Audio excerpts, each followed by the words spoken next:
G'day and welcome to yet another edition of the Aussie Ideas Man. This time I'm going to steer clear of Aptera. I've done too many on that for now, and now I'm going to make another comparison between an ICE car and an EV.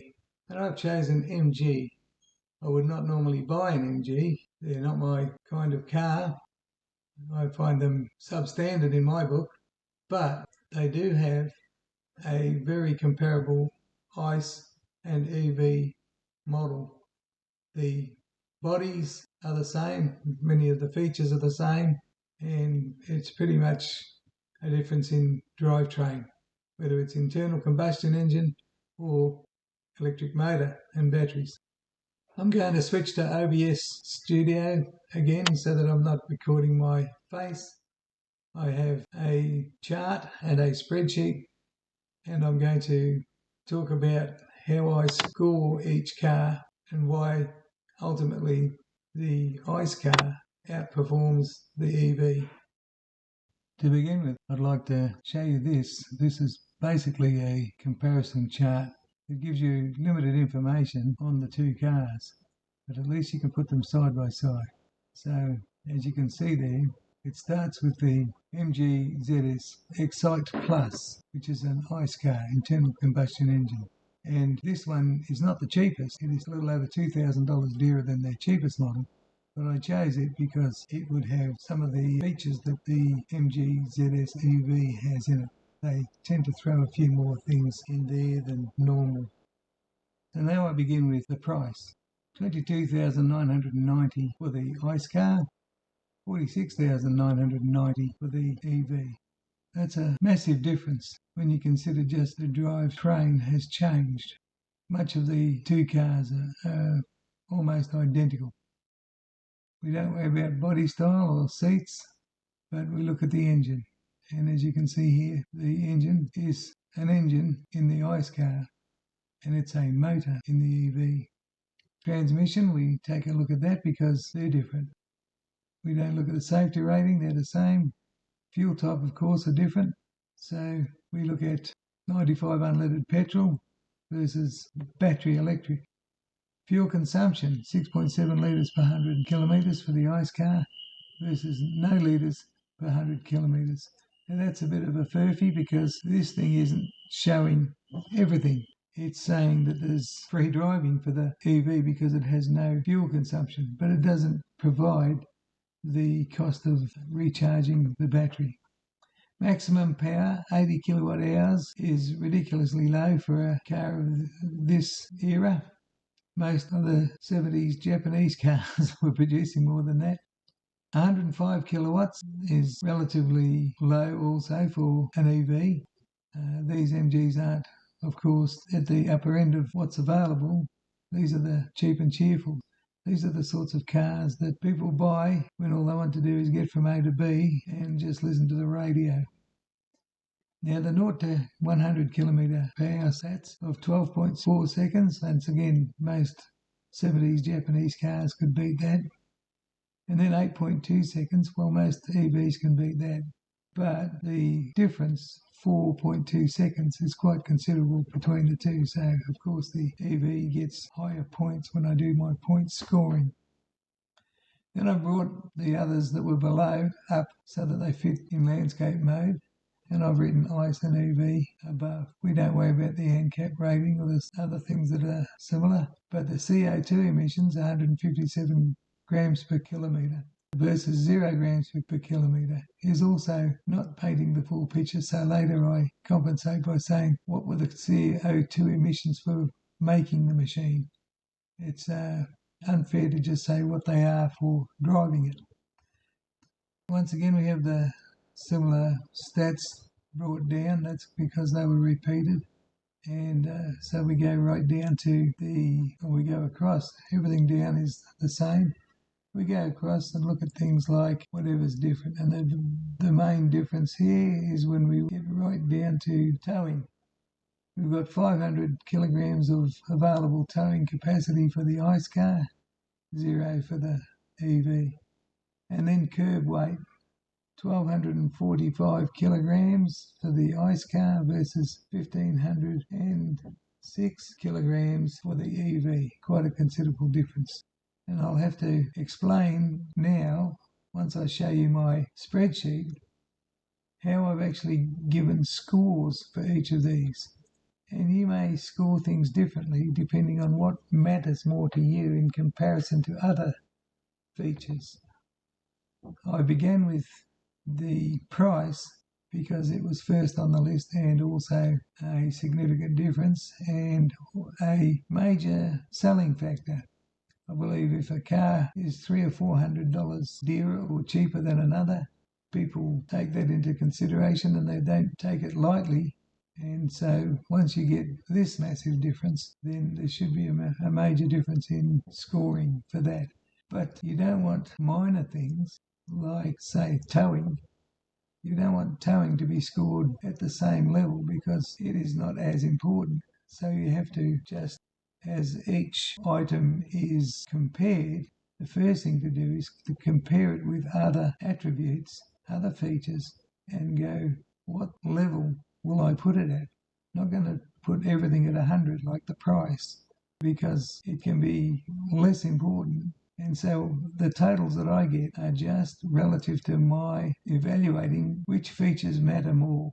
And if they matter more, I give them higher weights to begin with. And then once I've done that, I then say, well, what are they in comparison to each other, not in comparison to all other attributes.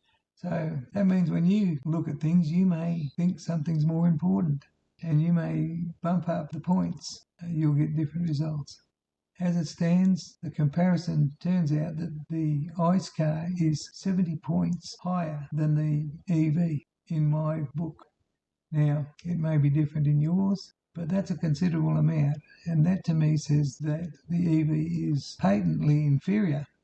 And this is something that I don't think can ever be overcome. Even if people have unusual weightings, they could still not bring the EV to be a better purchase. It's too far apart, and people would have to be nonsensical about their weightings. The ICE car is clearly the better car to buy. But then again, as I said, there are plenty of other ICE cars I would buy above the MG brand.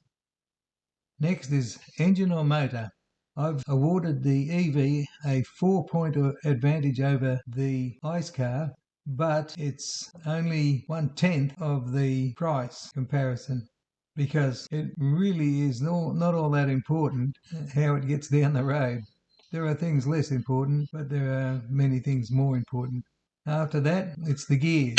This I still give to the EV, but only 1 point more than the ICE car and about half as valuable as the engine or motor, or 1/20th of the original price comparison. The next item is fuel consumption. And as you can see, it is the second highest value item on the chart, and it is also the greatest advantage to the EV, having a 30-point advantage. After that, the power. As I said, both are pretty bad for what they are, but the EV wins more points awarded than the gears because the difference is more substantial. 23 kilowatts is pretty good. After that, the torque. Again, the difference is substantial and goes clearly to the EV. Next we have the 0 to 100 kilometer per hour times, and the same goes for that. And they're pretty much on par. Power torque, 0 to 100, really are on par.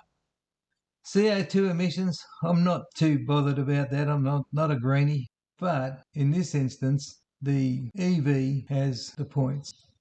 Towing, again, I'm not that bothered about towing, but I have to consider that the general public is probably different to my opinions by a long way, so I've actually awarded 8 to the ICE car and 0 to the EV on the basis that many people would like to at least tow a rubbish trailer or a small jet ski or something, so I've awarded 8 points. I've given the point scoring the same sizing as power torque and 0 to 100 km per hour, But this time it goes in favour of the ICE car, not the EV, because about 300 kilograms is pretty considerable weight to carry around, and it's just not necessary. From there on, I go to Found Elsewhere, and I did search the net to get some reliable information, because these things need to be added to the very scant items that the comparison gave. So, first of all, I've done the emissions to build. This is the one that was left out from the CO2 emissions line and should be factored in. You have to build the car before you can drive it. And I've got that the ICE car takes over 13,500 kilometres of running the fuel through the engine and polluting the sky before the EV can take the advantage. So on that basis, and because it's not that important to me, I've just scored 1 point ahead on low scoring to the ICE car. Range. This is very important. I'm surprised it wasn't in the comparison feature. But the range of 716 kilometres compared to 263 kilometres is massive. And that's why there's 40 and 10 there, making a 30-point difference and nearly half as important as price. Now, when you look at the range, that 716 kilometres is to empty, and you can fill the tank almost anywhere. Service stations are freely available, then head home. So you can use that 716 kilometres going away from home without any problem. The 263 kilometre range is much more of a problem, because if you go all that distance away from home, you've got 100% charging, and the difficulty of finding a charging station that will get you quick charging before you can return home. Otherwise, you've got 130 k's and you turn around and go home so that you can plug it in your overnight charger. It is pathetic. I really should have given it as much weighting as the price. The next one, refill recharge time. Now, we know it's approximately 3 to 4 minutes for most fuel tanks, but when you look at the EVs, there's a huge discrepancy in their recharge times, and it can vary with the MG EV alone at 15 hours to 43 minutes, depending on how you charge it. Service and maintenance is one item that was hard to find, but I've got a pretty good idea from all the EVs and ICE cars that I've looked at in my whole lifetime to know what to evaluate here. I've got down there approximately 15 years and 250,000 Ks for each of them, and my point scoring is line ball, 30-30. It shows the level of importance of them, but there's nothing between the two of them for certain reasons. And the main one is that over 250,000 kilometres and 15 years, you're going to be buying another battery for the EV, and that is going to bring you back to about dead level. There's no advantage long term in an EV at all. So I'll move on to fuel charge point accessibility. We all know that you can get a fuel station anywhere. They're all over the place. But it's a little weird for the EV, where you can have the advantage of recharging overnight at home, but sometimes that's not an advantage because there's a high risk in having a lithium-ion battery risking killing you in your sleep.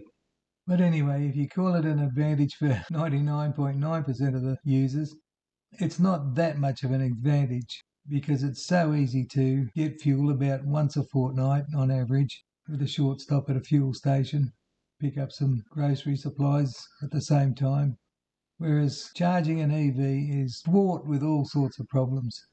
The EV charge points are quite often broken, out of order. There aren't enough of them.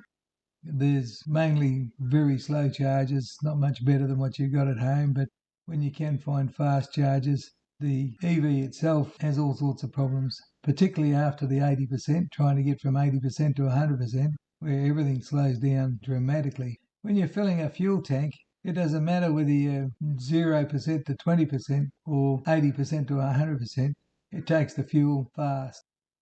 I'll move on to drivability, the final one. When you drive an ICE car in any weather, any sort of terrain, it's pretty consistent. It just goes. But when you drive an EV, particularly in warmer conditions, it thermal throttles, or the run-of-the-mill ones do. Thermal throttling is where it decides that you can only have maybe 40% of the whole power that the machine should have because it's getting too hot and it wants to cool its batteries. And this just does it any time while you're driving. You're under its control. So that's the extent of it. Let me know how you would evaluate some of these features. And let me know if you can get the EV to be a better buy than the ICE car, its equivalent ICE car. Well, that's it for another practice run. Stay safe and bye for now.